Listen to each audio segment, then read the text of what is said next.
Como é maravilhoso podermos novamente estar com vocês, sabendo que o amor de Deus é um amor ilimitado. Ele sempre de novo leva-nos a acreditarmos que nada pode impedir o nosso relacionamento com Ele, a não ser que nós tomemos as posições erradas. E a Bíblia nos mostra algumas coisas de posições de pessoas que tomaram decisões erradas. E nós queremos hoje olhar a vida de uma pessoa que tomou decisões erradas. Em 2 Reis, capítulo 5, nós temos uma história que diz assim no verso 20. Geazi, servo de Eliseu, homem de Deus, pensou: meu senhor foi bom demais para Naamã, aquele arameu, não aceitando o que ele lhe ofereceu. Juro pelo nome do Senhor que correrei atrás dele para ver se ganho alguma coisa. Quem era Geazi? Geazi era servo de Eliseu. Era um homem que convivia com Eliseu. Eliseu era um profeta, e um profeta que tinha sido muito abençoado. Naamã vem para ele e ele pede que ele mergulhe 7 vezes no rio Jordão, e com isso a pele dele foi curada. Este era Eliseu, e ele tinha um servo chamado Geazi. E este servo vivia na companhia santificada de Eliseu. Porém, ele viu grandes sinais de milagres também, porém não se converteu. Porque ele via os milagres, ele via as coisas acontecendo, ele via os milagres acontecendo, ele via as maravilhas de Deus acontecendo, e ainda assim ele não tomava uma decisão de seguir a Deus completamente. Ele ainda queria seguir os seus próprios caminhos. A sua mente estava presa em coisas terrenas. Por isso, nós temos aquela passagem maravilhosa em 1 Timóteo capítulo 6, os versos 9 e 10, quando diz assim: os que querem ficar ricos caem em tentação e armadilhas, em muitos desejos descontrolados e nocivos que levam os homens a mergulharem na ruína e na destruição, pois o amor ao dinheiro é a raiz de todos os males. Você precisa de dinheiro, eu preciso de dinheiro, nós precisamos viver. E para viver, o mundo criou um sistema que nós precisamos de dinheiro. Mas eu não posso correr atrás desse dinheiro para ficar rico. E é interessante o que esse Geazi daí faz a partir do verso 21. Ele corre, ele alcança Naamã, ele se aproxima, e esse desce da carruagem para encontrá-lo e pergunta: está tudo bem? E Geazi respondeu: sim, tudo bem, mas o meu senhor enviou-me para dizer que 2 jovens discípulos dos profetas acabaram de chegar vindos dos montes de Efraim. Por favor, dê-lhes 35 quilos de prata e 2 mudas de roupas finas. Claro, respondeu Naamã, leve 70 quilos. Ele instituiu com Geazi para que os aceitasse e colocou 70 quilos de prata em 2 sacolas com as 2 mudas de roupa, entregando tudo a 2 de seus servos, os quais foram à frente de Geazi, levando as sacolas. Quando Geazi chegou à colina onde morava, pegou a sacola das mãos dos servos e os guardou em casa. Mandou os homens de volta e eles partiram. Aqui começa uma grande dificuldade. Ele mente.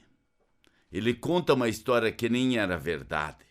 Que 2 servos do profeta, ou 2 outros profetas, tinham vindo das colinas para casa dele e eles precisavam de ajuda. Ele queria só 20 quilos e Naamã foi tão bondoso, deu-lhe 70 quilos e 2 mudas de roupa. Mas tudo isto não era verdadeiro. Ele, inclusive, Naamã deve ter parado a sua viagem, mandou 2 servos acompanhar Geazi, porque levar 70 quilos a quilômetros é pesado, é difícil. E eles ajudam a levar isso de volta. Mentiu ao seu fiel senhor e o encobriu de pecado. Depois então apresentou-se ao seu senhor Eliseu, e este perguntou: onde você esteve, Geazi? Teu servo não foi a lugar nenhum. Começa a mentira. Porque depois do primeiro pecado vem o segundo, depois do segundo vem o terceiro, depois do terceiro vem o quarto, e aí vai. E aí vai tomando conta, porque não confessou primeiro. Eu sempre olho para um homem de Deus, eu gosto muito da história de um homem de Deus. Davi, ele errou N vezes, e errou feio, como nós diríamos. Mas ele confessava seus pecados. E nós precisamos confessar os nossos pecados. Precisamos dizer para Deus, Deus, eu errei, e mudar de atitude e não fazer mais. Mas Eliseu lhe disse, você acha que eu não estava com você em espírito quando o homem desceu da carruagem para encontrar-se com você? Este não era o momento de aceitar prata nem roupas, nem de cobiçar olivas, nem vinhas, nem ovelhas, nem bois, nem servos, nem servas. Deus revela a Eliseu a hipocrisia de Geazi. Como é difícil isso. Quando Deus revela coisas a outros irmãos daquilo que você e eu fizemos. E quando você e eu fazemos coisas erradas, isso dói para a humanidade. Deus julgou o pecado. O que Deus faz? Por isso a lepra de Naamã atingirá você e os seus descendentes para sempre. Então Geazi saiu da presença de Eliseu, já leproso, parecendo neve. Ou seja, Deus julgou o pecado. Deus tratou o pecado ali no mesmo instante. No mesmo instante ele teve que aprender que não é através do pecado, mas sim através da pureza que eu devo viver. E Geazi tornou-se maldição para a sua família, porque daqui para frente ele estava com lepra. Ele não poderia mais conviver com a família. Ele não podia conviver com os amigos. Ele não podia mais conviver com a sociedade. Ele tinha que viver isolado numa estação de leprosos. E não podia mais conviver com aqueles que estavam. A igreja nos ensina a mesma coisa. Viva uma vida pura. Viva uma vida santa. Viva uma vida irrepreensível. Viva uma vida que as pessoas não poderão falar mal de você. Em que as pessoas não poderão dizer isso, aquilo ou aquilo lá.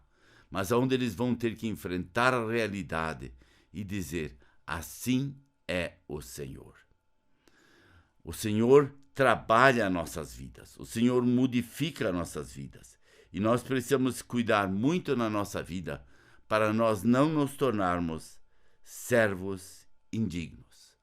Nós vivemos junto com pessoas santas, nós vivemos com pessoas que vivem a vida cristã e nós nos afastamos. E isso nos leva a um caminho de desgraça, um caminho de tristeza, um caminho de dificuldade. E que Deus, na sua infinita graça, possa te abençoar, que você tenha uma vida que agrade a Ele. Não uma vida indigna, mas sim uma vida digna do reino de Deus.